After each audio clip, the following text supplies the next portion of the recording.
चल रहा है, एक महत्वपूर्ण सूचना है।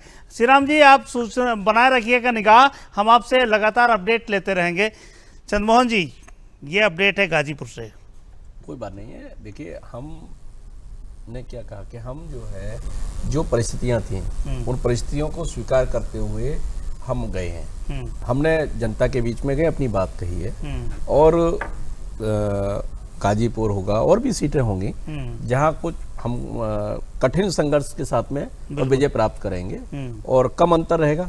बहुत सारी सीटें हैं जहां हमारा बड़ा अंतर है। अब उन्नाव है, उन्नाव में बहुत बड़ा अंतर सामने आ रहा है कि उन्नाव में एक बड़े अंतर के साथ हम आगे बढ़ रहे हैं। तो बहुत सीटों पर हम बड़े अंतर के साथ आगे बढ़ेंगे, कुछ सीटों पर हम अभी भरोसा है अंत में हम जीतेंगे, लेकिन कम अंतर के साथ जीतेंगे। बिल्कुल। अनूप जी, क्या जो परिदृश्य दिख रहा है उत्तर प्रदेश का, उसमें कांग्रेस क्या स्थान देख पा रही है अपने को?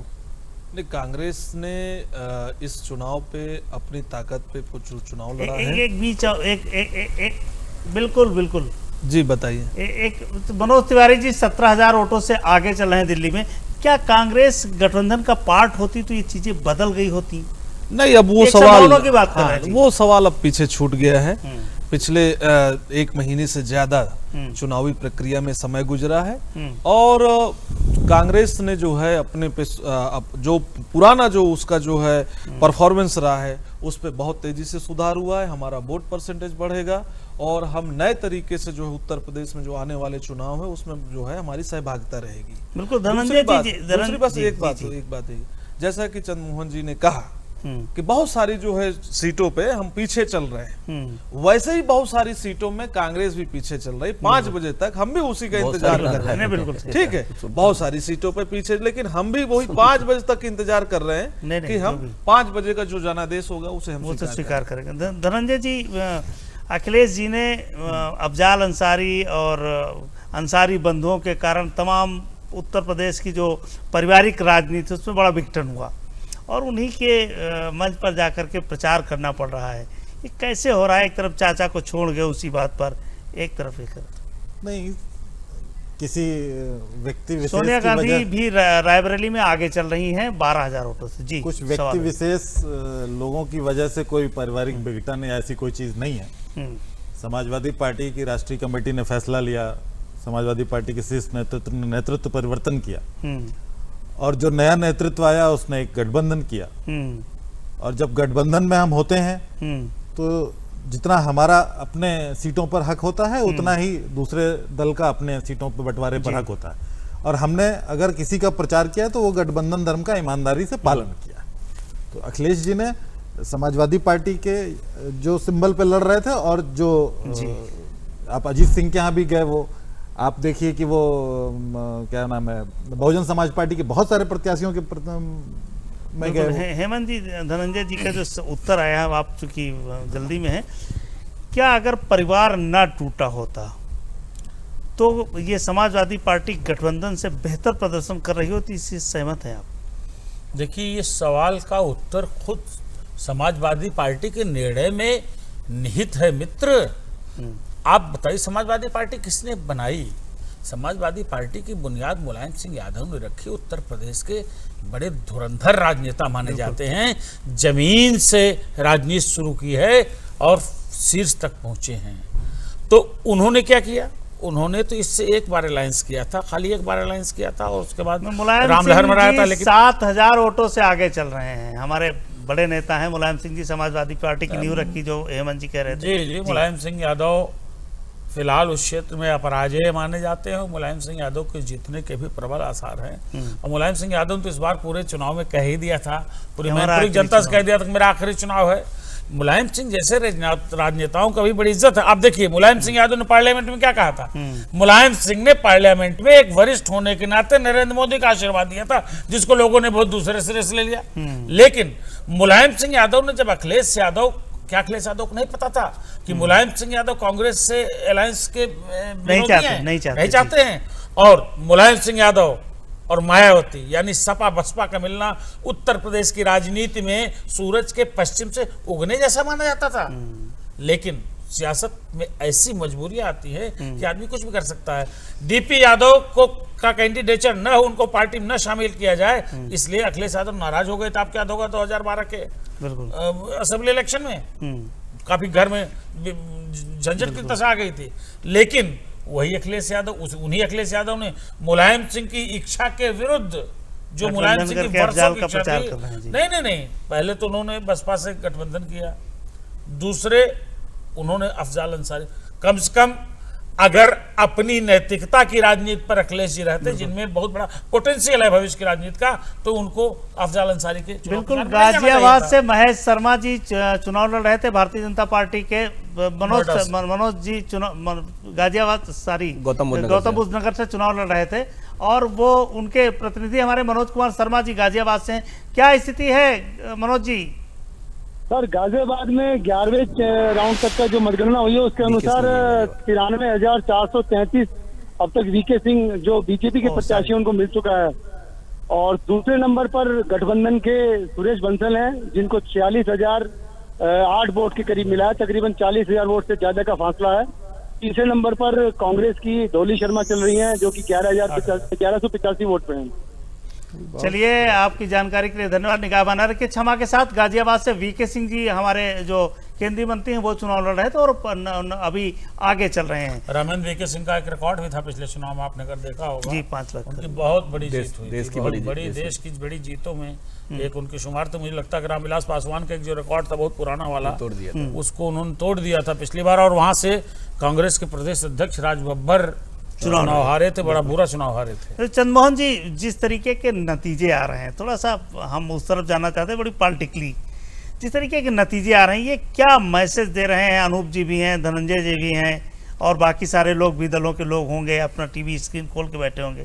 क्या नतीजे, क्या मैसेज दे रहे हैं कि नरेंद्र मोदी की नीतियों पर जनता का भरोसा है, काम पर भरोसा है, और जो बातें कह रहे हैं उस पर भरोसा है? विपक्ष कहता रहे कि नहीं काला धन नहीं आया, ये नहीं आया, उसको कोई सुन नहीं रहा फिलहाल। देखिए, 3 चीजें हैं इसमें। एक तो नरेंद्र मोदी जी सबसे ऊपर हैं, नरेंद्र मोदी जी का व्यक्तित्व, उनका परिश्रम वो सबसे ऊपर है नरेंद्र मोदी जी का।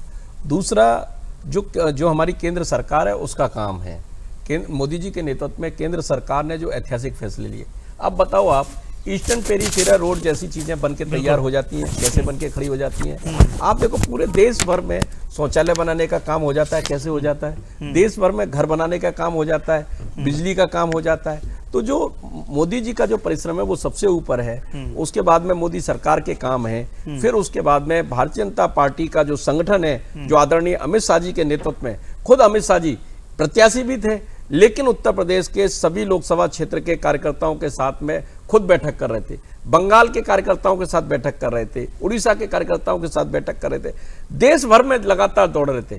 तो लगातार परिश्रम, जनता चाहती है कि हमारा नेता परिश्रमी हो, हमारा नेता हठधर्मी ना हो, हमारा नेता मजबूत इरादे वाला हो, हमारे नेता की प्राथमिकता देश हो, हमारे नेता की प्राथमिकता। तो जो नेता के बारे में जो देश सोचता है, देश वैसे ही नेता को चुनता है, देश अहंकार को नहीं चुनता है।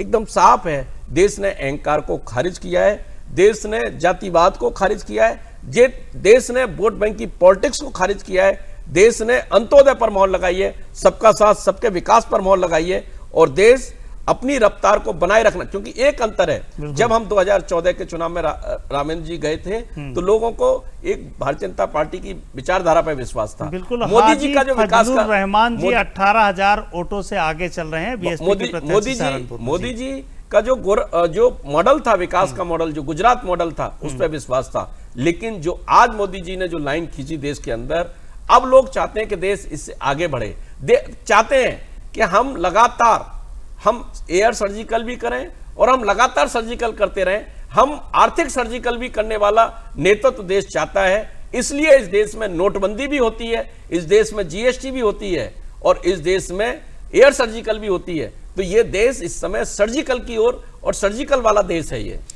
अनूप जी, 2,000 रुपए जो किसान सम्मान योजना का है, जनता ने उस पर ज्यादा भरोसा किया बनस्पत 72,000 पर। जी, लग रहा है ये चुनाव का जो परिणाम आ रहा नहीं, जो 2,000 रुपए इन्होंने दिया चुनाव के 1-2 महीने पहले जी, और जिस तरीके से खबरें आ रही हैं कि जो है चुनाव के बीच भी बहुत सारे जो किसान भाइयों ने जो पैसा वापस नहीं निकाला, वो पैसा वापस चला गया है। तो इस तरीके की जो ब्लफ, मतलब मोदी जी ब्लफ मास्टर है, इस बात में कोई संकोच नहीं है जी। बहुत सारे ब्लफ दिए, 15 लाख का 2 करोड़ का, ठीक है, और किसान की आय दुगना करने के लिए बहुत सारी चीजें दिया। लेकिन इस देश में जो है स्टूडेंट्स का स्कॉलरशिप सही समय पे नहीं आ रहा है। इस देश में जो सामाजिक न्याय का जिसको मखौल उड़ाया गया, सामाजिक न्याय क्या है? सामाजिक न्याय बाबा साहब के द्वारा दिया गया जो है, जो कमजोर तबके हैं उनके लिए विशेष अवसर का सिद्धांत है, वो जो है वो पूर्ति नहीं हुई। बिल्कुल सही। स्कॉलरशिप जो है दलितों को नहीं ये मिली गंभीर है, विषय ठीक है, इन पर तो ये चर्चा सारी करते रहेंगे, चीजें हैं। पॉलिटिकल एस्पेक्ट देखते रहें। बिल्कुल। धनंजय जी, हम सुबोध मिश्रा जी के पास पहुंचते हैं मैनपुरी। धनंजय जी, पहले आपके नेता के हाल बता दें, फिर आपके पास आते हैं। सुबोध जी, क्या स्थिति है मैनपुरी में? सुबोध जी, मेरी आवाज आपको मिल पा रही है? मैनपुरी का रिजल्ट क्या है? मैनपुरी में तीसरी राउंड की मतगणना अभी समाप्त हुई है। मुलायम सिंह लगभग 16,000 की लीड बना चुके हैं। मुलायम सिंह को 46,000 वोट मिल चुके हैं और बीजेपी प्रत्याशी 31,000 कुछ वोट पा चुकी है। 31,000 के आसपास है बीजेपी को। और मैनपुरी पहले ही राउंड से लगातार बढ़त बनाए हुए है। मुलायम सिंह संभवतः अगर ऐसी बढ़त बनाते रहे तो 5वीं बार संसद में पहुंचेंगे और ये मुलायम सिंह का अंतिम इलेक्शन है। यहाँ के लोगों ने मुलायम सिंह को एक बार फिर चुना है, चुनने जा रहे हैं। जी, मुलायम सिंह जी ने बड़ी भावनात्मक अपील की थी कि मेरा आखिरी इलेक्शन है, और हमें लग रहा है जनता उस भावनात्मक अपील को स्वीकार करे। सुबोध जी, आपका बहुत बहुत आभार। निगाह बनाए रखिए। मुलायम सिंह जी उत्तर प्रदेश और देश के बड़े नेता हैं और उनका जीतना लगभग आगे दिख रहा है, तो जीतना जैसी स्थिति। धनंजय जी, मुलायम सिंह को तो स्वीकार कर रहे हैं लोग, लेकिन इतने गठबंधन के बाद जाने के बाद तमाम आपके प्रत्याशी जिनको नहीं स्वीकार कर रहे हैं, कहीं देखिए हमारा सवाल ये है कि नेता और नेतृत्व जो डेवलप होता है वो अखिलेश जी क्या नहीं कर पाए क्या? नहीं, ऐसा बिल्कुल नहीं है। अभी कुछ भी कहना बहुत जल्दबाजी नहीं, है। बिल्कुल, अभी तो हम रिजल्ट के साथ हैं। रिजल्ट्स, राजनीति में चुनाव है, चुनाव में सभी लोग अपनी अपनी बात कहते हैं, और चुनाव एक प्रबंधन का भी काम है। बिल्कुल, जिसमें आज ये कहा जा सकता है, जो रुझान दिख रहे हैं कि भारतीय जनता पार्टी उस प्रबंधन में, चुनावी प्रबंधन में सफल आगे दिखाई पड़ रही है। लेकिन मैं इस बात पर यह कहना चाहूंगा, भारतीय जनता पार्टी चुनावी प्रबंधन पर सफल रही, आप जाति गठबंधन पर फेल रहे। नहीं, ऐसा नहीं है। मैं एक बात कहना चाहूंगा, जिस जाति पर आज सवाल उठ रहा है महागठबंधन पे, आज मैं भारतीय जनता पार्टी के तमाम वरिष्ठ लोग हैं और हमारे साथ डायस पे भी हैं, मैं ये पूछना चाहता हूं कि अगर रीता बहुगुणा जोशी जी 13,000 मतों से आगे चले जी, अगर ओम प्रकाश राजभर जिन्होंने पार्टी गठबंधन में जो शामिल थे उत्तर प्रदेश की सरकार में, अगर कहीं न कहीं दिमाग में भारतीय जनता पार्टी के वो राजभर मतदाता नहीं थे, तो उनका इस्तीफा, उनको मंत्रिमंडल से निकालने का जो फैसला है, वो पूरे चुनाव भर तो ओम प्रकाश राजभर जी को भारतीय जनता पार्टी ने अपने साथ में रखा, और जैसे ही चुनाव खत्म हुआ वैसे ही उन्होंने उनकी सिफारिश कर दी।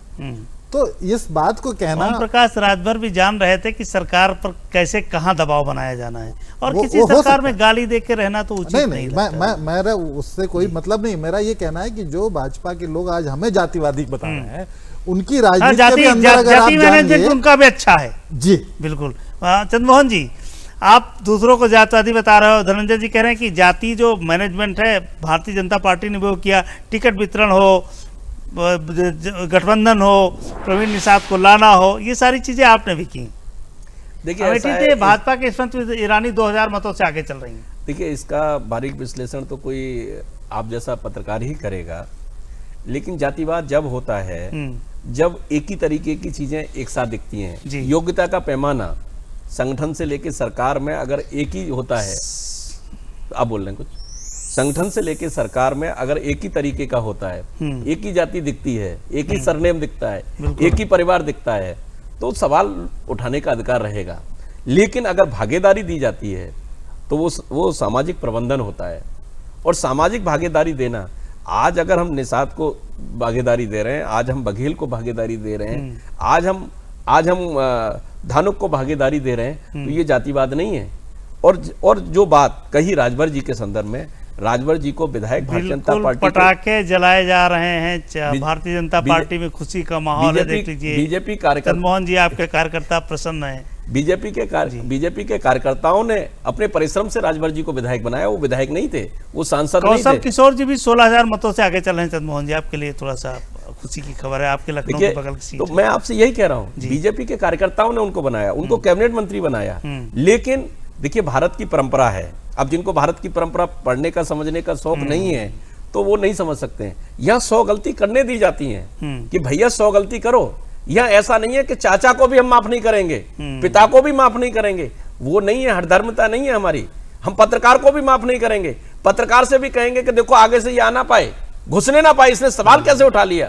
तो हम तो, हमारे को गाली जब दी जाती है तो हम सिर झुका के गाली को सुनते हैं। क्या आप दो गाली हमें, आप कहो, आप जो चाहे वो कहो, आप जितनी महामिलावट करना चाहो, जितना नकलीपन करना चाहो उतना नकलीपन कर लो। आप किसी को भी कपड़े पहना के कहते हो ये देखो ये गोरखपुर जा रहे थे मैं यहाँ ले, कहां जाके रोकोगे आप? अब जवाब देना पड़ेगा जनता में, आओ जवाब दो। किसने रोका जवाब देने से? आ जाओ जनता में, अभी और आगे राजनीति करनी पड़ेगी। बिल्कुल। अनूप जी, भारतीय जनता पार्टी तो आगे चल रही, प्रियंका गांधी को भी आपने उतारा, थोड़ा सा देर से उतरी, क्या उसका प्रभाव आपको कांग्रेस में कहीं दिख रहा है या लगता है कि गलती हुई देर से उतारने में? नहीं, पार्टी नेतृत्व ने जब उन्हें समझा और सोचा कि जो है उनको जो है यहाँ पे पूर्वी उत्तर प्रदेश के महासचिव के रूप में, प्रभारी के रूप में, राष्ट्रीय महासचिव और पूर्वी उत्तर प्रदेश प्रभारी के रूप में नियुक्त करना चाहिए, तो उन्होंने नियुक्त किया। और अपने दमखम से जो है प्रियंका जी ने पूरे देश में जो है कांग्रेस के लिए प्रचार प्रसार किया। बहुत अच्छा मैसेज गया, लोगों के बीच अच्छा मैसेज गया। तो प्रियंका जी ने जो भी उनको काम करना था उन्होंने बेहतर तरीके से काम किया। यहाँ पे धनंजय जी, जो रिजल्ट आप देख रहे हैं, क्या आप नहीं लगता कि मोदी जी सर्वमान्य नेता हैं देश के?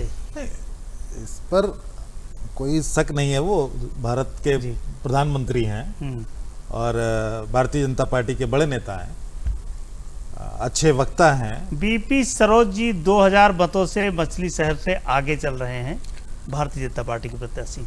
लेकिन इस मौके पर तो मैं ये जरूर कहना चाहूंगा कि किसी के अच्छे होने से दूसरा पक्ष जो है खराब नहीं हो जाता। नहीं, ये नहीं कह रहे हैं, ये तो चंद्रमोहन जी भी नहीं कह रहे हैं जी। ये तो जहाँ कमियां हैं वो बता रहे हैं कहाँ कमियां हैं। आपने अभी चुनाव के दौरान देखे होंगे लाखों लाख की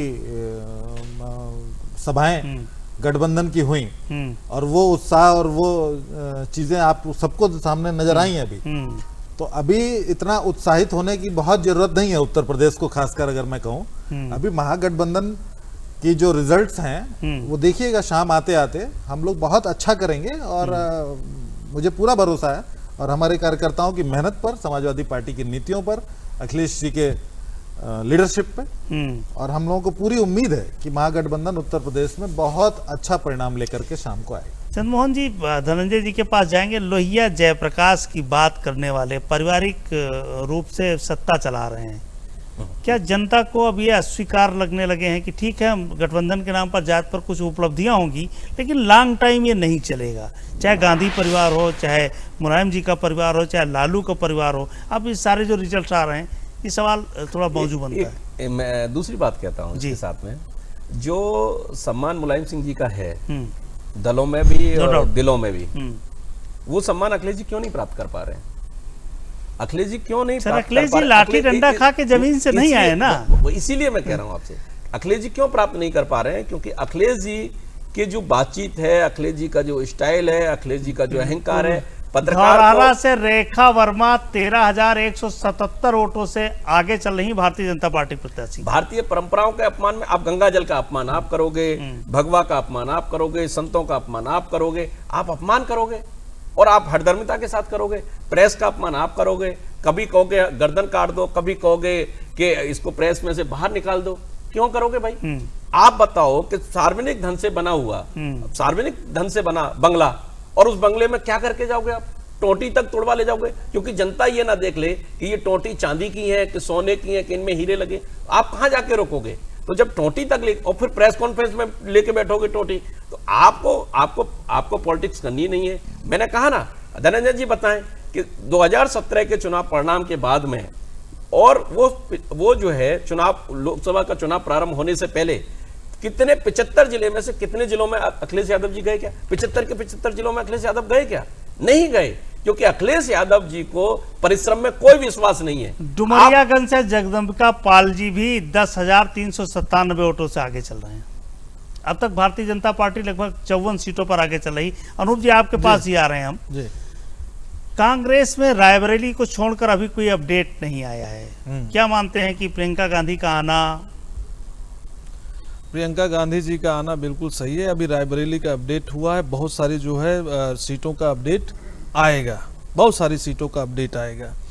चंद्रमोहन जी एक बात कर रहे थे कि हर चीज़ का अपमान किया है। साहब, इसी उत्तर प्रदेश में जब मुख्यमंत्री थे किसी और पार्टी के, जब वो गए तो गंगा जल से शुद्ध करवाया गया। क्यों शुद्ध करवाया? गंगा जल पवित्रता के लिए होता है। पवित्रता क्या हुआ? पवित्र थे? अगर क्या वो हिंदू नहीं है? जल में अगर आपको नहीं, आपको नहीं, बहुत अच्छा है, बहुत अच्छा है। आप जो है सपा इस नरेंद्र मोदी जितना प्रचार करना चाहे उतना ना हमने तो गंगा जल की पवित्रता को बनाया। पवित्रता हमको भी मालूम है, पवित्रता हमको मालूम है। आपने वहाँ पे खूब जोर देके कहिए, हम चाहते हैं इसे कहो, एक जो जनता है चाहती है। देखिए बाहर ये उत्तर मानसिकता, प्रदेश की बहुसंख्य जनता ये जातीय मानसिकता, योगी आदित्यनाथ की जाति मानसिकता अखिलेश यादव की है। इस प्रदेश में अगर कोई जातिवाद का नंगा नाच है और उसका चेहरा है तो अखिलेश यादव है। चिल्ला नहीं रहा हूं मैं, आपको बता रहा हूं जातिवाद का मतलब चिल्ला तो रही हो भाई। जितनी भी नियुक्तियां हुई रामेन जी बिल्कुल 2017 के बाद, चलिए ब्रेकिंग उसमें न्यूज है। खास अनुराग शर्मा जी जाति की 37,248 ये हकीकत है। वो कह रहे हो कि जातिवाद नहीं और खुला जातिवाद करते हैं आप चलिए लोग। धीरज, धर्म, मित्र और नारी आपातकाल पर रखे हैं चारी। अनूप जी बड़ा धैर्य के साथ अभी 5 बजे तक इंतजार कर रहे हैं, हम इनके धैर्य की प्रशंसा करेंगे। धनंजय जी आपके साथ आपके पास पहुंचते हैं कि जो बात हमने कही थी कि आप बात कर रहे हो लोहिया की, आप बात कर रहे हो जयप्रकाश जी की, अखिलेश जी पर शिफ्ट हो गए आके, क्या ये परिवारवाद चलेगा देश में या नहीं चलेगा? नहीं, देखिए परिवारवाद की जहाँ तक बात है, बहुत आसानी से लोग उंगली उठा दे रहे हैं। बिल्कुल। और मैं पूछना चाहता हूँ सेंसेक्स ने भी 4,000 का आंकड़ा पार कर लिया है। मैं पूछना चाहता हूँ कि इस बार की सूची आप भारतीय जनता पार्टी की उठा करके देख लीजिए। तमाम केंद्रीय मंत्री, तमाम सांसदों के पुत्रों को, बेटियों को, पत्नियों को भारतीय जनता पार्टी ने भी मैदान में उतारा है। तो तबस्सुम जी ये किस तरह का परिवारवाद नहीं है क्या? कैराना से 6,871 वोटों से आगे चल रही। मेरा ये कहना है कि जब जनता के बीच में लोग जाते हैं और जनता चुन करके भेजती है। बिल्कुल। बहुत सारे दल हैं, बहुत सारे लोग हैं, इस पूरी राजनीति की खुली किताब में एक तरफ उंगली उठा देना। और अभी मित्र ने हमारे कहा गंगा जल की बात, पवित्र इस देश की भूमि है और इस पवित्र देश की भूमि में गंगा भी उस पवित्रता का एक अंग है। चलिए, लोकतंत्र में उंगलियां तो उठेंगी और हर उठी हुई उंगली का सम्मान करना पड़ेगा। चलिए एक बार हम चलते हैं न्यूज रूम से हमारे साथ क्या अपडेट है वो देखने के लिए न्यूज रूम पहुंचते हैं। चलिए भैया, हम भी दिलसाद जी क्या अपडेट है? धन्यवाद रामेंद्र। दुनिया के सबसे बड़े लोकतंत्र का सबसे बड़ा महापर्व यानी लोकसभा चुनाव 2019 और उसके परिणाम का दिन, जैसा आप अपने स्टूडियो में बैठे हैं, आपके साथ तमाम राजनीतिक दलों के लोग भी बैठे हैं, सब अपनी अपनी बातें रख रहे हैं। वैसे आपको बता दें कि न्यूज रूम में यहाँ पर बहुत ज़्यादा ही गहमा गहमी है, क्योंकि लगातार हम लोग उम्मीद ये कर रहे थे कि नतीजे जो आएंगे वो बहुत ज़्यादा आगे या पीछे जाएंगे, लेकिन लगातार भारतीय जनता पार्टी ने जिस तरह से बढ़त को शुरू से ही बना के रखा है, वो अपनी बढ़त को बनाए हुए है। और वो जिस तरह से बढ़त को बनाए हुए है, उससे ये मालूम चल रहा है कि कहीं ऐसा हो सकता है कि भारतीय जनता पार्टी अपने दम पर स्पष्ट बहुमत की ओर आगे बढ़ रहा है। फिलहाल हमारे साथ में राजनीतिक विश्लेषक अजय प्रकाश जी मौजूद हैं और हम उनसे भी बात करने की कोशिश करते हैं। तो अजय जी, जिस तरह से अभी तक रुझान आए हैं सामने, इसके देखने के बाद ये लग रहा है कि जैसे पूरे देश की निगाहें यहाँ लगी हैं। जाहिर सी बात है, देश क्या दुनिया की निगाहें यहाँ लगी होंगी। ऐसे में आप उत्तर प्रदेश को, फिर से वही सवाल आपके सामने, चूंकि ये सवाल बहुत अहम है, बार बार पूछने का मन करता है आपसे कि उत्तर प्रदेश का चुनाव कितना अहम है। ये देखिए, अपने आप में सीटें तो बहुत है ही हैं, इसके बारे में हम सभी लोग जानते हैं। हम ये भी जानते हैं कि उत्तर प्रदेश वही प्रदेश है जहाँ से ज़्यादातर हमारे पास प्रधानमंत्री जाते रहे हैं। इसके अलावा और भी बहुत से ऐसे अहम लोग हैं, क्योंकि यहाँ से हमेशा प्रधानमंत्री जाते रहे हैं, तो अभी भी किसी न किसी कॉन्स्टिट्यूएंसी से यहाँ पे लड़ रहे हैं। इसलिए उत्तर प्रदेश बहुत अहम है। और जिस प्रकार के नतीजे आ रहे हैं, 300 प्लस हमको बीजेपी इस वक्त कहीं कहीं पे आगे बढ़त बनाए हुए दिखाई दे रही है, 85 प्लस हमको कांग्रेस जो है वो बढ़त बनाए हुए दिखाई दे रही है, और बाकी जो अदर्स हैं उनमें कुछ 78 का नंबर दिखाई देता है, और बहुत सारी फ्रैगमेंटेड पार्टीज दिखाई दे रही। तो इससे समझ में आ रहा है कि हमारे पास देश में शायद ये 2 पार्टीज ही मेजर पार्टीज फिर फिर से एक बार रह जाएंगी। एक हमारे पास कांग्रेस हो गई, एक हमारे पास बीजेपी हो गई, और बीजेपी के पास एक स्पष्ट बहुमत होगी, ऐसा प्रतीत होता है। लेकिन अजय जी यहाँ पे आपको रोकेंगे, जिस तरह से आपने बात रखी कांग्रेस पार्टी की, तो एक चीज तो साफ दिखाई पड़ी कि 2014 के मुकाबले जी 2019 के पहले या शुरुआत में या 2018 से ही राहुल गांधी जो हैं वो काफी आक्रामक, जो कांग्रेस अध्यक्ष हैं वो काफी आक्रामक शैली में नजर आए, उनके भाव भी काफी बदले नजर आए, उनके तेवर भी बदले नजर आए। लेकिन इतनी मेहनत के बावजूद क्या उन्होंने दिशा जो थी वो कहीं ना कहीं सही नहीं पकड़ी?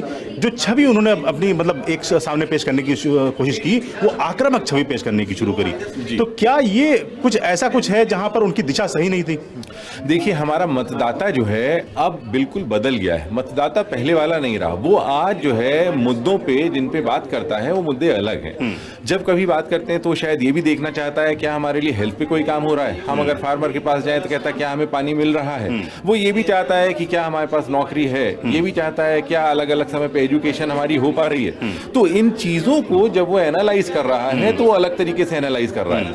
अभी भी शायद कई सारी पार्टीज जिस तरीके से अपने वोटर के पास, मतदाता के पास पहुंच रही हैं, उसके अंदर उनका एक पुराना वाला तरीका है। लेकिन एक बात है जी इसमें महत्वपूर्ण है कि एक जिस तरह से कांग्रेस पार्टी ने कहा कि हम न्याय योजना लेकर आएंगे और 72,000 रुपए की बात कही, तो ये लगा कि बहुत बड़ा गेम चेंजर हो सकता है। लेकिन उसके बावजूद जनता ने उस 72,000 पे विश्वास न करके, जबकि वो उनकी तरफ से साफ साफ स्पष्ट था कि अगर हमारी सरकार बनती है तो हम 5 करोड़ लोगों को दे देंगे, लेकिन जनता ने उसको नकारते हुए और वो 6,000 जो किसानों को मिल रहा था उसको स्वीकार करना शुरू किया। देखिए, 72,000 रुपए हम लोगों ने बहुत बार ऐसे आंका जैसे 72,000 रुपए लोगों को मिल जाएगा।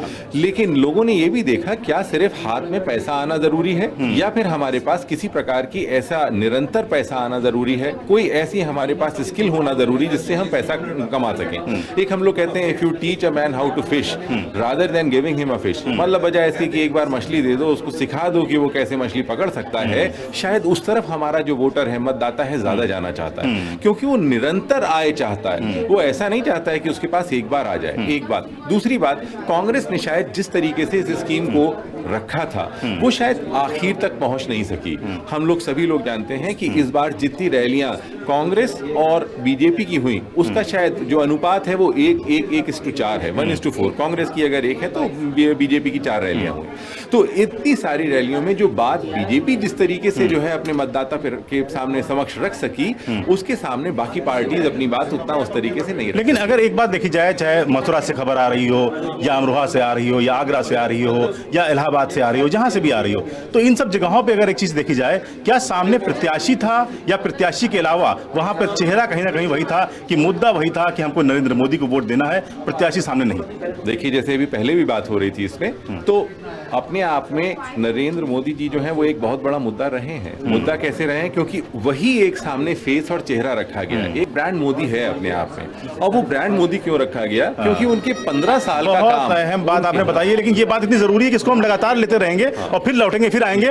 लेकिन चूंकि हमको चलना है, अपने स्टूडियो में चलना है, इस वक्त स्टूडियो में विजय मौजूद हैं। स्टूडियो में चलते हैं विजय के पास, विजय से जानने की कोशिश करते हैं, वो चर्चा के लिए हम मौजूद हैं।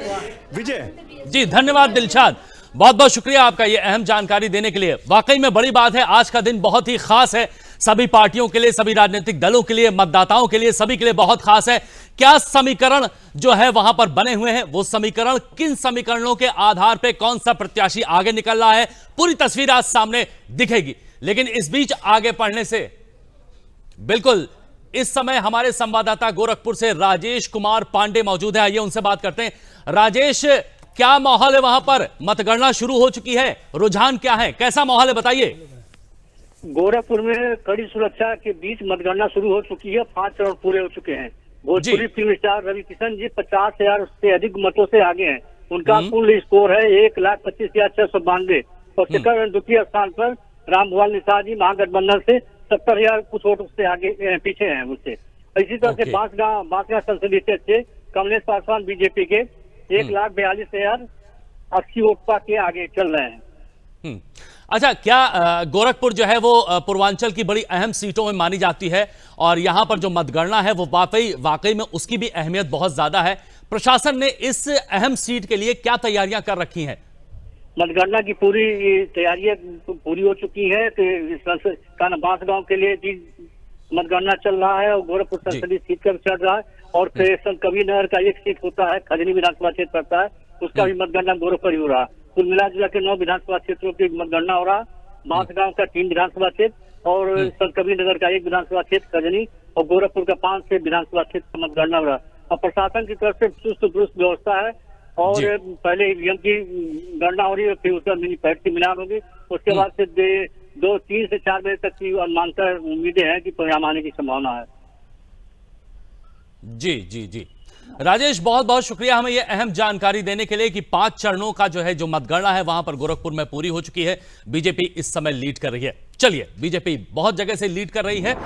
हम यहां पर वापस आते हैं और अपने पैनल में जो हमारे अब मेहमान इस समय मौजूद हैं उनसे हम आज के खास दिन पर हम चर्चा करेंगे।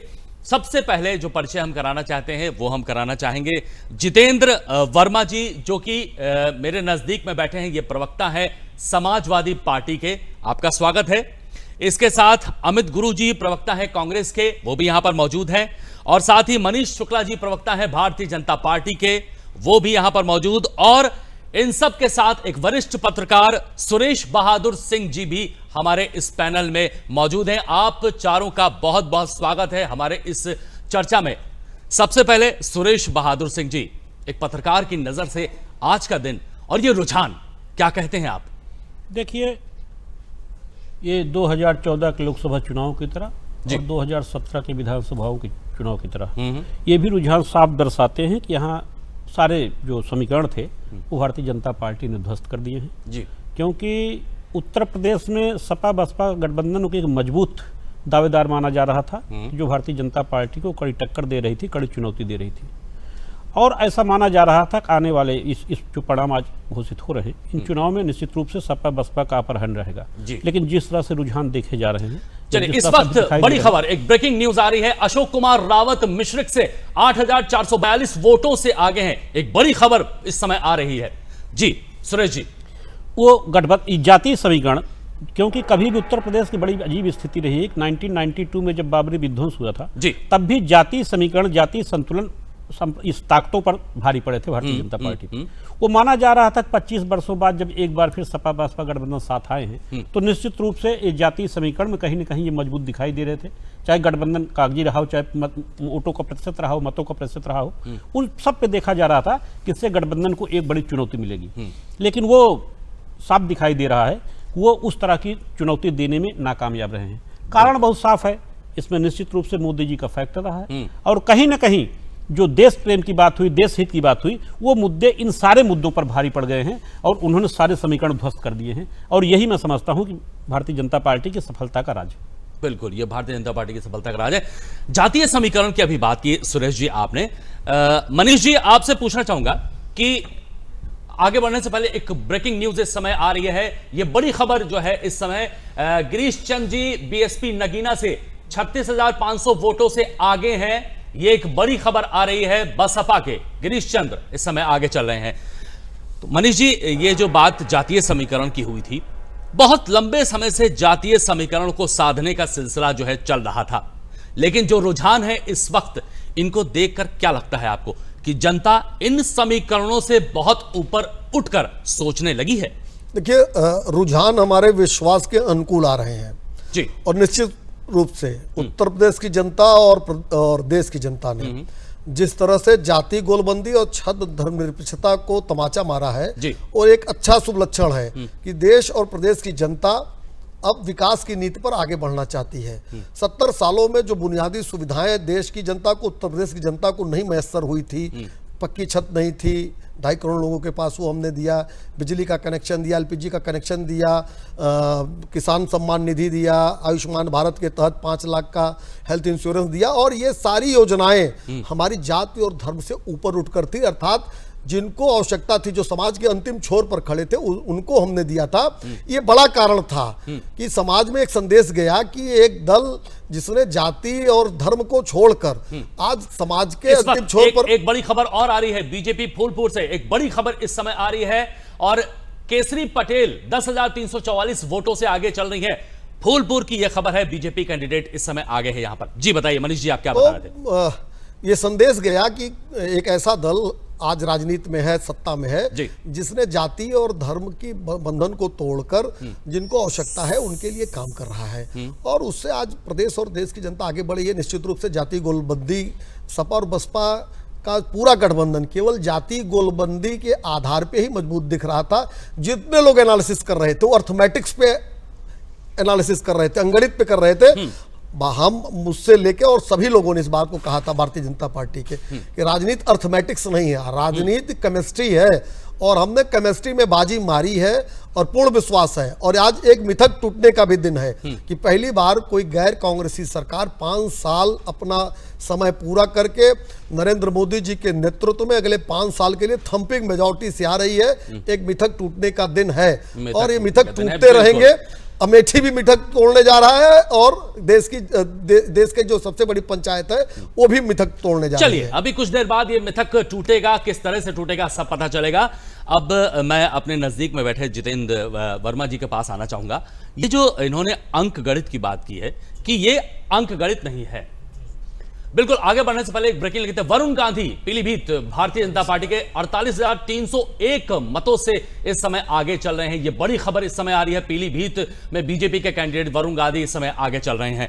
तो जितेंद्र जी, मैं आपसे पूछ रहा था कि जैसा कि हमारे मनीष जी ने कहा कि ये अंक गणित का जो चक्कर है उस चक्कर में पड़कर ये जो रुझान है ये एक्चुअल में एक केमिस्ट्री है, जो राजनीति है जनता को पढ़ना भी एक केमिस्ट्री है। आप इत्तेफाक रखते हैं इनकी बात से? देखिए अभी 9 बजे से काउंटिंग शुरू हुई है, अभी शुरुआती है, बहुत ज्यादा बड़ी काउंटिंग बड़े स्तर पे नहीं हो गई, काफी कुछ बाकी है, लेकिन रुझान तो काफी आगे जा चुके हैं। रुझान में बेशक बीजेपी आगे है, लेकिन अभी पूरी काउंटिंग बाकी है। कई राउंड होते हैं, 2-3 राउंड में आगे होने पीछे होना, इसमें कोई बहुत बड़ी बात नहीं है। 26 सीटों पर अभी गठबंधन लगभग आगे चल रहा है जी, और हमें पूरा भरोसा है 50+ हमारा गठबंधन जाएगा।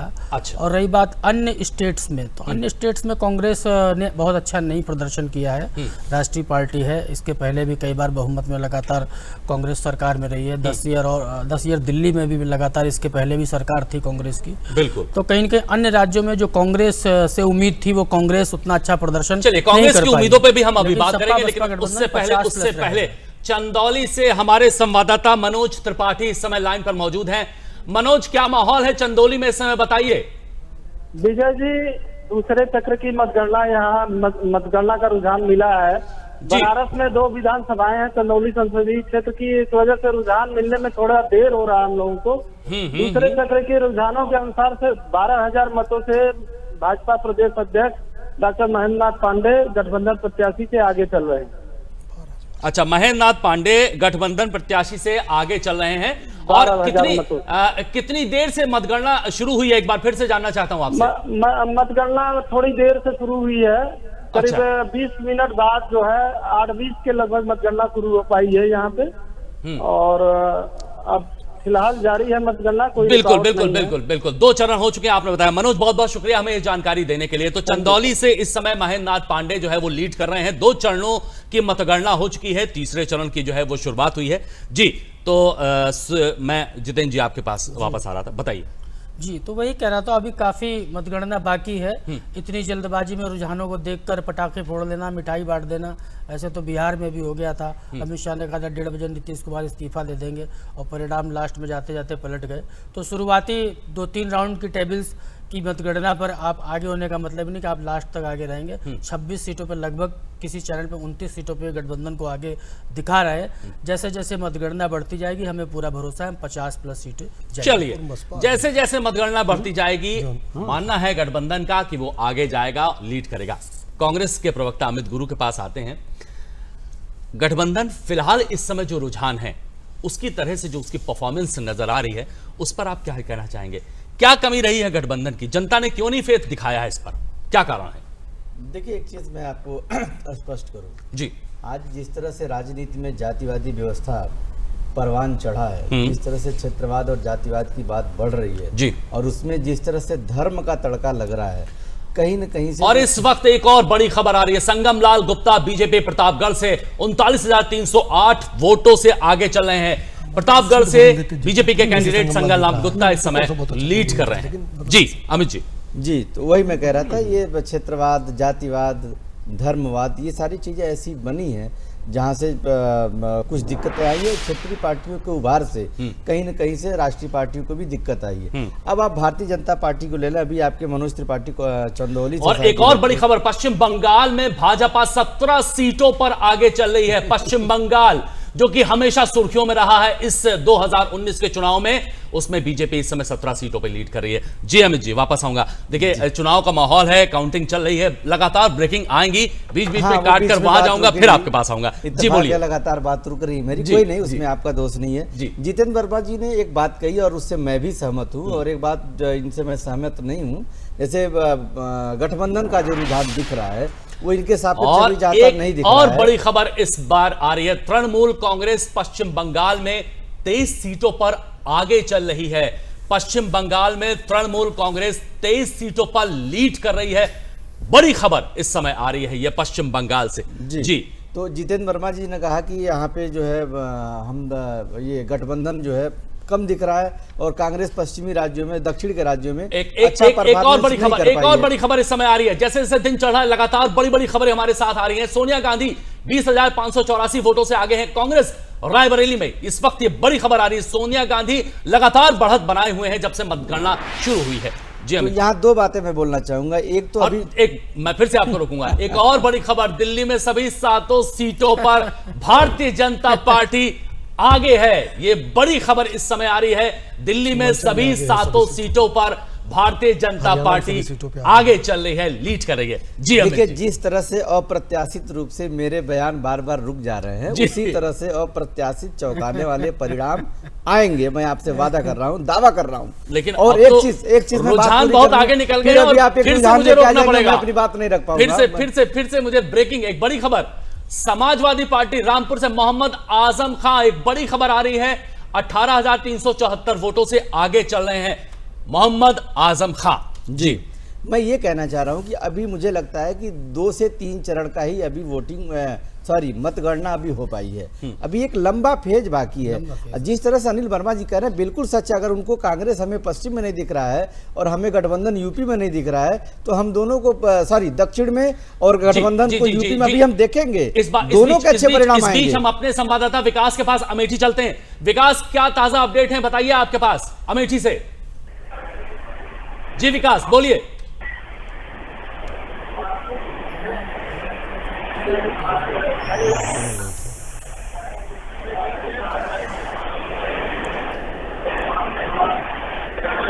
मुझे लगता है विकास की आवाज हम तक नहीं पहुंच पा रही है। चलिए विकास से जब संपर्क होगा हम दोबारा बात करेंगे। अमित जी की बात नहीं पूरी हो पाई, वो बात पूरी करनी मुझे। मैं अपनी बात पूरी कर लूं। मैं पूर्णतया वर्मा जी से सहमत हूं। अच्छा कमाल करेगी गठबंधन भी उत्तर प्रदेश के अंदर, और दक्षिण राज्यों में जो इनको निराशा लग रहा है, निराश न हो हमारे ये साथी, हम वहां भी बहुत अच्छा परफॉर्मेंस। अभी आपके एक रिपोर्टर ने कहा कि महेंद्र नाथ पांडे जी आगे चल रहे हैं, और कुछ ही क्षण पहले वो काफी पीछे चल रहे थे। तो ये आगे चलना, पीछे चलना, आगे बढ़ना, पीछे बढ़ना, आगे पीछे का दौर जारी रहेगा। एक और भी बड़ी खबर आ गई, उत्तराखंड में सभी 5 सीटों पर भारतीय जनता पार्टी आगे है। इस वक्त की बड़ी खबर आई है, उत्तराखंड में 5 सीटों पर भारतीय जनता पार्टी आगे। जी अमित जी। मुझे लगता है बार बार मैं ब्रेक हो रहा हूं, तो आप किसी और के पास ही जाएं। थोड़ी देर बाद मेरे पास देखिए, मैंने इसीलिए पहले कहा आज का जो माहौल है वो इतना गहमा गहमी का माहौल है। लगातार आपके पास आ रहे हैं। चलिए अमेठी से इस समय अमेठी से वापस हम जुड़ते हैं। अमेठी, बड़ी खबर यहां से भी आ रही है, और ये तो चलेगा ही, काउंटिंग चल रही है। अमेठी से विकास हमारे साथ दोबारा जुड़ गए। विकास बताइए क्या ताजा अपडेट है अमेठी के।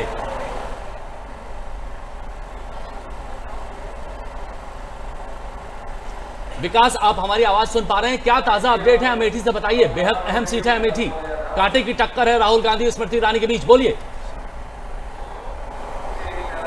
जी बिल्कुल, जैसा अंदाजा लगाया जा रहा था, रुझान बिल्कुल वैसे ही आ रहे हैं। यहाँ पर राहुल गांधी यहाँ पर 2 चक्रों की मतगणना में अभी तक पीछे चल रहे हैं, और जिस तरीके से यहाँ पर जो फाइट हुई थी, देश की सबसे रोचक फाइट में यहाँ से अमेठी की फाइट कही जा रही थी, राहुल गांधी के मुकाबले में भारतीय जनता पार्टी की तरफ से स्मृति ईरानी थी। आपको यहाँ की बात अगर बता दें, यहाँ पर बहुजन समाज पार्टी और समाजवादी पार्टी ने राहुल गांधी का समर्थन किया था, यहाँ से कोई प्रत्याशी नहीं उतारा था। और उसके बाद भी अगर यहाँ के मुकाबले को देखें, उसके बाद स्मृति ईरानी जिस तरीके से शुरुआती रुझानों में अभी आगे चल रही हैं, अपने आप में बड़ी बात है। पिछली बार के चुनाव की अगर बात करते हैं 2014 में, तो राहुल गांधी की जीत का अंतर मात्र 1,07,000 रहा था स्मृति ईरानी के मुकाबले में, जबकि स्मृति ईरानी ने मात्र 100 महीने यहाँ पे प्रचार किया था। और उसके बाद लगातार 5 साल पर यहाँ जिस तरीके से वो प्रचार करती रही, कहीं न कहीं उस प्रचार का असर दिख रहा है। यहाँ के लोगों से जो जुड़ाव था उनका, उसका असर दिख रहा है। यहाँ पर राहुल गांधी जिस तरीके से शुरुआती रुझानों में पीछे हो रहे हैं, ये एक बड़ी बात है। अपने आप में देश के लोकसभा चुनाव में सबसे बड़ी खबर है ये कि राहुल गांधी कांग्रेस अध्यक्ष यहाँ से पीछे चल रहे हैं अभी। विजय, आपको बता दें जी, ये अमेठी ही नहीं, आसपास जिस तरीके से प्रदेश में पश्चिम से लेकर पूरब का माहौल है, जिस तरीके से भारतीय जनता पार्टी के द्वारा जो मुद्दे उठाए गए, कुल मिलाकर देखा जा रहा है कहीं न कहीं जनता के बीच जनता ने उन्हें पसंद किया। और जो बढ़त दिखाई पड़ रही है कहीं न कहीं वो भारतीय जनता पार्टी के पक्ष में नजर आ रही है। और वो भी राहुल गांधी के संसदीय क्षेत्र, गांधी परिवार के संसदीय क्षेत्र अमेठी में, राहुल गांधी के गढ़ में राहुल गांधी पीछे चल रहे हैं। बिल्कुल, ये एक बहुत बड़ी बात है विकास, लेकिन इसका एक बड़ा फैक्टर ये भी है कि जो स्मृति ईरानी ने अमेठी में जो कनेक्टिविटी बनाई, जो वहां के लोगों से, चाहे वो गांव की बात हो चाहे वो शहर की बात हो, जो डोर टू डोर जाकर जो उन्होंने कैंपेनिंग की, शायद ये उसका असर भी हो सकता है कि लोगों ने स्मृति ईरानी पर विश्वास जताया। क्या कहते हैं आप? जी बिल्कुल, प्रचार के दौरान देखा गया कि आमतौर पर राहुल गांधी यहाँ पर नहीं आ पाया और उनकी प्रचार की कमान प्रियंका गांधी के हाथों में थी, जबकि यहाँ पर स्मृति ईरानी पूरा इलेक्शन के चुनाव प्रचार के समय बराबर यहीं पर रुकी रही और लगातार डोर टू डोर कैंपेन की, लोगों को जोड़ती गई। और इससे पहले भी ये सिलसिला उनका लगातार 5 सालों तक जारी रहा। और जिस तरीके से यहाँ पर गांधी परिवार का गढ़ कहा जाता था, लेकिन यहाँ के लोगों को एक जरूर एक कमी खलती थी कि जो भी घोषणाएं होती थी वो समय पे पूरी नहीं हो पाती थी। जब समय यहाँ 10 साल यूपीए की सरकार थी, सबसे ज्यादा खस्ता हालत सड़कें अमेठी की होती थी और उसका कुछ असर लोगों में जो नाराजगी थी वो कहीं ना कहीं थी। और सरकार बनने के बाद जब प्रदेश में भी भारतीय जनता पार्टी की सरकार बनी तो कुछ तेज गति से यहाँ पे काम कराने की कोशिश की गई, उसका असर लोगों को दिखा। प्रदेश सरकार भारतीय जनता पार्टी के, तो लोगों को आगे भी उम्मीद है कि यहाँ पर कुछ काम भी तेजी से होंगे। और उसके साथ ही स्मृति ईरानी ने जिस तरीके से लोगों को जोड़ा अपने साथ और जिस तरीके से यहाँ पर संगठन तैयार किया, जो प्रबंधन किए, वो न कहीं राहुल गांधी पर भारी पड़ा है। राहुल गांधी पर अभी शुरुआती रुझानों में जिस तरीके से आगे निकल रही है, बड़ी बात है। एक समय हुआ करता था गांधी परिवार का गढ़ होता था, राहुल गांधी की बड़ी जीत होती थी यहाँ से। बहुत शुक्रिया हमें जानकारी देने के लिए विकास, लगाया कि जो मैनेजमेंट जो इस समय जो बीजेपी का अमेठी में रहा स्मृति ईरानी को लेकर, वो इस समय असर करता हुआ दिखाई दे रहा है। अब मैं फिर से अपने मेहमानों के पास जाने से पहले एक बड़ी खबर इस वक्त आ रही है, उस पर नजर दौड़ाऊंगा। अपना दल रॉबर्ट्सगंज पकौड़ी लाल कौल 11,450 वोट से इस समय आगे चल रहे हैं। अपना दल के हैं, रॉबर्ट्सगंज की ये बात हो रही है और वो आगे यहां पर चल रहे हैं। चलिए अमित गुरु जी, अमेठी का एक सवाल ऐसे ही आपके बीच, आपके पाले में आ गया, अब फिर से आपको बोलने का मौका देता हूं मैं। जी बिल्कुल। कि राहुल गांधी अमेठी की सीट, कांग्रेस का गढ़, लेकिन स्मृति ईरानी आगे, इसका जवाब देने से पहले एक और ब्रेकिंग आ गई है। मैं एक बार इस बार फिर ब्रेकिंग पर जाऊंगा। 8,999 वोटों से आगे चल रहे हैं बीजेपी बाराबंकी से। 18,000 रावत जी हमारे जो है वो उपेंद्र रावत, वो इस समय आगे चल रहे हैं। जी अमित जी, देखिए एक चीज बता दूं, अभी हमें लगता है तकरीबन 1.5 घंटे हम इस पैनल में बैठे रहेंगे। हाँ। और इस 1.5 घंटे में अमेठी का जो परिदृश्य है आपके सामने अभी आ जाएगा। उतार चढ़ाव बना। हाँ बिल्कुल, और कोई चिंता की जब हमारे यहाँ जो चढ़ाव होगा बहुत भारी होगा, मैं आपको बता रहा हूँ। अच्छा, अभी भारी होगा? बिल्कुल होगा। अच्छा चलिए। दूसरी बात मैं आपको बता दूं, भारतीय जनता पार्टी के प्रवक्ता अभी बता रहे थे कि अर्थमेटिक्स यहाँ काम नहीं करता, केमिस्ट्री काम करती है। जी। तो मैं अपने साथी को ये भी कहना चाहूंगा कि केमिस्ट्री अभी जो काम कर रही है, जो दिख रहा है, ये केमिस्ट्री अभी तो दिखेगी, रिजल्ट के बाद मैथमेटिक्स लगेगा और उस मैथमेटिक्स में आप जरूर शाम होते होते फेल होंगे और सरकार यूपीए की बनेगी, मैं दावे के साथ कह रहा हूँ। और अभी जो रुझान सरकार तो बनेगी, ये महज रुझान है, अभी 3 चरण कहीं 2 चरण के ही काउंटिंग हो पाए हैं, अभी एक लंबा चरण बाकी है, एक लंबा फेज बाकी है, आप देखते रहिए। अच्छा, राहुल गांधी ने अमेठी को जो है वो अमेठी से वो चुनाव लड़े, लेकिन साथ ही केरल के वायनाड से भी चुनाव लड़े। क्या इसका फैक्टर नहीं आपको लगता है कि अमेठी की जनता को ये लगा कि राहुल गांधी ने दूरी उनसे बनाना शुरू कर दी है? नहीं, मैं इस सवाल का जवाब देना वाजिब नहीं समझता, क्योंकि अमेठी की जनता को ऐसा लगा ही नहीं। अच्छा, ये तो आपने सेल्फ क्रिएट किया है सवाल। अच्छा। अमेठी की जनता को ऐसा बिल्कुल नहीं लगा। अमेठी की जनता हमेशा महसूस करती है कि राहुल गांधी हमारे बेटे हैं, इस धरती के बेटे हैं, हमारे परिवार के अंग हैं, और वैसा ही राहुल गांधी भी अमेठी की जनता के बारे में सोचते हैं। लेकिन बस यहाँ पूरी कल्पना और कोरा सवाल यहाँ है। तो बेटी बचाओ बेटी बढ़ाओ अभियान हो गया, स्मृति ईरानी आगे चल रही है इस समय। अच्छी बात है। एक बड़ी खबर इस समय आ रही है बीजेपी बागपत से। यहाँ पर जो है एक बड़ी खबर है, सतपाल सिंह 2091 वोटों से आगे चल रहे हैं। डॉक्टर सतपाल सिंह, बड़ी खबर आ रही है इस समय। सुरेश बहादुर सिंह जी, मैं आपके पास आना चाहूंगा कि जो ये कह रहे हैं कि राहुल गांधी को उन्होंने बेटा माना है, और लेकिन अब इस समय तो बेटी आगे चल रही है, क्या कहना चाहेंगे? देखिए, जो अमित कह रहे हैं उनको कहना ही चाहिए, और ये कहेंगे भी। मैं भी इनकी बात से भाई सहमत मुझको होना पड़ेगा, लेकिन ये कम बड़ा सेटबैक नहीं है। वहां पर अभी तक स्मृति ईरानी राहुल गांधी से आगे चल रही है। हाँ। इसको मतलब बहुत हल्के में नहीं लिया जाना चाहिए। ये छोटी मोटी घटना नहीं है। जिस राहुल गांधी ने जो अमेठी के विकास की दावे की बात करते थे, यूपीए सरकार में बात करते थे विकास के, और वहां स्मृति ईरानी आगे चल रही है, ये भाजपा के लिए निश्चित रूप से उपलब्धि है। मैं यहाँ पर रोकना चाहूंगा, हमारे संवाददाता संजीव उपाध्याय नोएडा से इस समय जुड़ चुके हैं। नोएडा के हालात जानते हैं क्या है। संजीव जी, नोएडा का क्या इस समय, क्या गौतम बुद्ध नगर से क्या अपडेट है वहां पर, बताइए ताजा हालात क्या है? जी विजय जी, बता दूं, आज सुबह जो है 8 बजे से जब मतगणना यहाँ शुरू हुई है, तो एक तरह से सभी प्रत्याशियों की हालत जो है देखने लायक थी कि सभी का जो है एक तापमान बढ़ा हुआ था। मौसम भले ही मौसम नहीं तापमान बढ़ा था, लेकिन इनका तापमान बढ़ा हुआ था। और जैसे जैसे दिन ढलता गया है, इसमें वोटिंग बढ़ती जा रही है। अभी जो तीसरे राउंड के जो रुझान आया है, उसमें जो है महेश शर्मा जो है करीब 27,462 मतों से आगे चल रहे हैं। वहीं दूसरे नंबर पर गठबंधन और बीएसपी प्रत्याशी सतबीर नागर हैं, और तीसरे नंबर पर कांग्रेस प्रत्याशी डॉक्टर अरविंद सिंह है। फिलहाल अभी जो है काउंटिंग का मामला चल ही रहा है, और ये देखना होगा कि अभी आगे जो है कब तक जो है क्या परिणाम आता है। बिल्कुल क्या स्थिति होगी ये, ठीक है। जो जी बिल्कुल संजीव, बहुत बहुत शुक्रिया हमें जानकारी देने के लिए कि वहां पर अभी धीरे धीरे स्थिति जो है वो साफ होगी कि कौन लीड कर रहा है, कौन आगे जा रहा है, कौन पीछे जा रहा है, सारी स्थिति धीरे धीरे पता चलेगी। जी सुरेश जी, आपके पास वापस हम आते हैं, और जो बात हम कर रहे थे यहाँ पर अमेठी में इस समय फिलहाल तो बेटी आगे चल रही है, और बेटा जो है वो थोड़ा सा दूर होता दिख रहा है। ये जो हमारे अमित जी ने इस्तेमाल किया ये शब्द, बताइए क्या कहना चाहते हैं? नहीं, ये निश्चित रूप से मैंने कहा ना कि एक सेटबैक तो कांग्रेस के लिए ही है। हाँ। जो कभी रायबरेली और अमेठी हमेशा से कांग्रेस का गढ़ माना जाता रहे, कांग्रेस की परंपरागत सीट मानी जा रही है, और उस सीट में इस वक्त अंडमान निकोबार से एक बड़ी खबर इस समय आ रही है। एकमात्र सीट से भाजपा इस समय आगे है। अंडमान निकोबार की इस अहम सीट पर बीजेपी लीड कर रही है इस समय, ये बड़ी खबर आ रही है। जी सुरेश जी, अब इन खबरों को आप बड़ी खबर इसलिए मत कहिए, हाँ। सब जगह से भाजपा ही लीड कर रही है, तो बड़ी खबर फिलहाल तो देखिए अभी 2-3 घंटे ये बड़ी खबर रहेंगी, जो रुझानों में खुद बड़ी हो जाएगी। और हम लोगों के पास कुछ कहने कुछ बचा भी नहीं है। जब सारे रुझानों भारतीय जनता पार्टी ही लीड कर रही, तो स्वाभाविक से देखिए हमें तो अब जनमत का सम्मान करना पड़ेगा। जो हमारे जो भी रहे हो कल तक, चाहे जो हमने दावे किए, गठबंधन ने दावे किए या भारतीय जनता पार्टी ने दावे किए, लेकिन जिस तरह से रुझान आ रहे हैं, कम से कम मैं और प्रदेशों की बात नहीं करता, लेकिन उत्तर प्रदेश में ऐसा माना जा रहा था कि सपा बसपा गठबंधन निश्चित रूप से एक भयंकर बड़ी चुनौती देगा भारतीय जनता पार्टी के लिए। और मैं दूसरों की बात नहीं करता, मैं स्वयं भी ये प्रेडिक्ट करता था कि कम से कम गठबंधन 45 से 50 सीटों पर चुनाव जीतने जा रहा है। एक ब्रेकिंग न्यूज और इस समय आ रही है चंडीगढ़ से। चंडीगढ़ की एकमात्र सीट पर इस समय बीजेपी आगे चल रही है, यानी कि अंडमान निकोबार और चंडीगढ़, ये दोनों ही सीटें जो हैं इस पे बीजेपी लीड कर रही है। जी सुरेश, तो ये हम माना जा रहा था, लेकिन सच्चाई है, स्वीकार करनी पड़ेगी कि जैसे पूर्वांचल में कभी भी मैंने कहा ना कि जातीय समीकरण, जातीय संतुलन हमेशा से अन्य मुद्दों पर बहुत हावी रहते थे, और कभी भी पूर्वांचल में तो आप जान लीजिए कितने वर्षों हो गए, पूर्वांचल में कभी विकास मुद्दा बन ही नहीं पाया। इतने विकास करने के दावों के बावजूद भी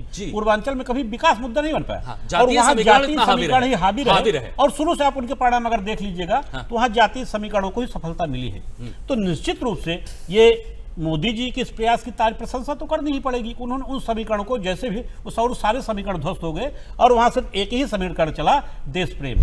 या तो आप उनके साथ देश प्रेमी हो गए, नहीं तो आप देशद्रोही थे, जिसे जनता ने जब स्वीकार कर लिया तो हमें यहाँ स्वीकार करने में कोई आपत्ति नहीं होनी चाहिए। सर आप देशद्रोही हमें स्वीकार कर और वही यही करने जैसे उन्होंने कहा, आपको देखो नहीं करा यहाँ पर तो उन्होंने। आप देखिए देखिए चुनाव का एक मुद्दा गया, जहां भी चुनावी मुद्दा गई है, भारतीय जनता पार्टी ने संदेश देने का प्रयास किया, अगर आप हमारे साथ हैं तो देश प्रेमी, देशद्रोही उन्होंने नहीं कहा, नहीं तो आप पाक परस्त हैं। और ये कहीं ना कहीं हम देख रहे हैं कि जनता में उनका वो एक चीज, जैसे हम कांग्रेस के पे अगर जाएं, अभी हम आपके पास भी आएंगे सुरेश जी, कांग्रेस की अगर हम बात करें तो कांग्रेस में अगर देखा जाए तो शुरुआत से लेकर और अब तक का देखा जाए तो नेतृत्व क्षमता की कमी कहीं ना कहीं आपको नजर नहीं आई है? नहीं, देखिए एक मजबूत नेतृत्व की कमी रही कि नहीं? एक मैं इस बात से आपकी सहमत नहीं हूं, लेकिन एक बात आप देखिए, एक जो भाजपा का जो एक शुरुआती ही दौर से आप देखिए, आप कहीं भी आप चर्चा करने जाते थे, जब कहीं आप बैठते थे तो आप ही के इर्द गिर्द लोग बैठते थे, मोदी सरकार ने ये नहीं किया, ये अच्छा नहीं किया, ये नहीं किया, वो आपकी सारी बातें सुनने के बाद फिर कहते थे जी, लेकिन है कौन दूसरा कौन है? ये जो शुरुआती एक, इसको अब मैं तो कहूंगा एक सिनिस्टर डिजाइन थी, एक प्रोपोगंडा था, और जिसमें वो कामयाब हो कि दूसरा है कौन, वही आपस में बात करने लगे दूसरा है कौन। भाई देखिए, मैं इसलिए उसकी बात नहीं करता, अगर कांग्रेस 2014 से 2 गुने पर जा रही है तो निश्चित रूप से कहीं ना कहीं उसको सफल, देखिए सर हमेशा सत्ता से जोड़ के नहीं देखा जा सकता। कुछ ऐसे होते चुनावी मुद्दे होते जो इमोशनल और भावनात्मक मुद्दे होते हैं, वो बहुत ज्यादा हावी हो जाते हैं। इन मुद्दों पर देखिए, इन चुनाव में कभी भी आप जो है स्थानीय मुद्दे या कोई ऐसा मुद्दा नहीं रहा जिसको लेकर के राजनीतिक दल आगे बढ़े हों। कहीं ना कहीं विकास का मुद्दा, सारे मुद्दे पीछे चले गए, और जो मुद्दे हावी होने चाहिए थे उन मुद्दों पर बिल्कुल स्थानीय मुद्दे जो है वो नदारत रहे, स्थानीय मुद्दे नदारत रहे, ये भी एक कारण हो सकता है। अब मैं मनीष शुक्ला जी की चुप्पी तोड़वाना चाहूंगा, आपका क्या कहना है? देखिए प्रचार आपकी तरफ से भी किया गया है, लेकिन कहीं ना कहीं कमी महसूस की गई है कि जनता के बीच के स्थानीय मुद्दे जो है उन पर चर्चा कम रही, वार प्रतिवार का दौर भरपूर जारी रहा। देखिए, प्रदेश और देश अब सकारात्मक राजनीति की तरफ बढ़ रहा है। जिस तरीके से नकारात्मक प्रचार किया गया, देश के चौकीदार को चोर बताने का प्रयास किया गया, और चुनाव के दौरान ही सुप्रीम कोर्ट से लताड़ मिली, तमाम ऐसे इशूज लोगों ने उठाए जो गलत झूठ की बुनियाद पे थे, और जनता ने उसको पकड़ा, उस झूठ को पकड़ा, और उसकी प्रतिध्वनि रुझान में भी दिख रही है, और जब परिणाम आएंगे तो पूर्ण विश्वास है परिणाम रुझानों से ज़्यादा बेहतर नजर आएंगे। अभी बात हो रही थी अमेठी के बेटे की, निश्चित रूप से अमेठी ने तो राहुल गांधी जी को बेटा माना, लेकिन 15 साल सांसद रहते हुए भी अमेठी बुनियादी सुविधाओं से क्यों दूर था? जो सामान्य ह्यूमन इंडेक्स है बुंदेलखंड के जिलों से भी नीचे चला गया था। ये सवाल है कि नहीं है? 10 साल सरकार थी इनकी, जब 15 साल ये सांसद थे, और 10 साल उत्तर प्रदेश में वो सरकार थी जो इनसे समर्थन लेती थी, सपा बसपा की सरकार, और उत्तर प्रदेश इनको समर्थन देती थी। तो ये भी नहीं चल सकता कि हमारी सरकारें नहीं रही उत्तर प्रदेश में।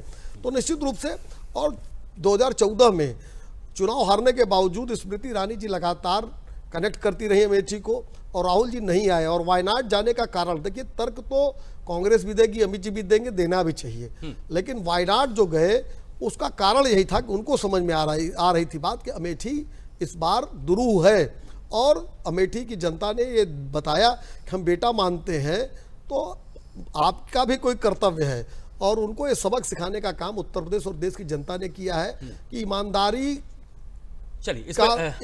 का जवाब आप उसको डिफेम करके नहीं कर सकते। आपने सोचा कि हमने बेईमानी की है शुरू में, तो पूरे पॉलिटिकल पार्टीज को, पूरे पॉलिटिकल लीडर्स को बेईमान साबित कर दो, जिससे जनता मैसेज जाए सभी हमाम में नंगे हैं। लेकिन जनता ने इस बार निकाला है, और ये सकारात्मक राजनीति है, और आगे सकारात्मक राजनीति उत्तर प्रदेश और देश में चलने वाली है। मैं एक सवाल जो है वो अपने सहयोगी यहाँ पे जो हमारे मेहमान बैठे हैं, अमित गुरुजी, आपसे भी मैं पूछूंगा, लेकिन उससे पहले जितेंद्र वर्मा जी आपसे पूछना चाहूंगा कि क्या रुझान के हिसाब से, जो अब तक जो रुझान आ रहे हैं उनके हिसाब से, क्या आप ये सोचने पर मजबूर नहीं हो रहे हैं कि शायद गठबंधन की जो सोच आपने जो अप्लाई की, जो पालन की, वो शायद उल्टी पड़ गई? नहीं, उल्टी नहीं पड़ी है बिल्कुल भी। अभी देखिए 5-6 राउंड की काउंटिंग में कोई आगे पीछे चलता रहता है चुनाव में, कोई किसी विधानसभा में आगे हो जाएगा, कोई किसी विधानसभा में हो सकता है। इसी विधानसभा में अभी काउंटिंग हुई है जिसमें आगे हो गया, आगे भी बहुत सी विधानसभाएं होंगी, बहुत से राउंड होंगे जिसमें गठबंधन हमें लगता है 50+ रहेगा, और अब बड़ी जीत दर्ज करेंगे उत्तर प्रदेश में। चलिए, अभी भी उम्मीद है कि 50+ रहेगा और बड़ी जीत दर्ज करेंगे। हाँ, अमित जी, आप कुछ, आपने हाथ उठाया था बीच में, कुछ कहना चाह रहे थे, बोलिए। नहीं, मैं ये कहना चाह रहा था, अभी शुक्ला जी दावा कर रहे थे, तो आप जो कमेंट कर रहे हैं, आप ये मान के चल रहे हैं कि ये परिणाम हो गया है कि राहुल गांधी जी चुनाव हार गए। नहीं, मैं बार बार रुझान की बात कर रहा हूं। मैं आपकी बात नहीं कर रहा, मैंने शुक्ला जी के जो दावे अभी प्रस्तुत कर रहे थे, जैसे लग रहा था परिणाम पे कमेंट हो रहा है। अभी तो परिणाम आया नहीं है, थोड़ा सा इंतजार कर ले। जहां तक रुझानों पे देखिए, इतना उत्साह तो चलता है ना। अरे क्यों चलेगा, इस चक्का फोड़ देते हैं लोग बिहार में। मैं बता रहा हूँ, इस छड़ी उत्साह पे मैं इनको साधुवाद और बधाई देता हूँ, छड़ी उत्साह की शुभकामनाएं इनको। लेकिन कहीं से अभी आपने कहा कि मूलभूत सुविधाएं अमेठी में नहीं है। हमारे संवाददाता मुजफ्फरनगर से रणवीर सिंह मौजूद है। मुजफ्फरनगर का हाल जानते हैं, ये भी बहुत अहम सीट है। रणवीर जी बताइए, क्या हाल है वहां पर, क्या अपडेट है वहां पर? राहुल गांधी आगे होगा, देखो मुजफ्फरनगर में रालोद प्रत्याशी चौधरी अजीत सिंह और भाजपा प्रत्याशी डॉक्टर संजीव बालियान के बीच कांटे का मुकाबला चल रहा है। यहाँ पर लगातार 3 राउंड में बीजेपी ने लगातार सफलता ली है, और लेकिन चौथे राउंड में डॉक्टर संजीव बालियान बीजेपी के जो प्रत्याशी है वो पीछे आ गए हैं, और चौधरी अजीत सिंह 4093 मतों से चौथे राउंड के बाद आगे हैं। ओके, चौधरी अजीत सिंह इस चौथे राउंड में आगे चल रहे हैं।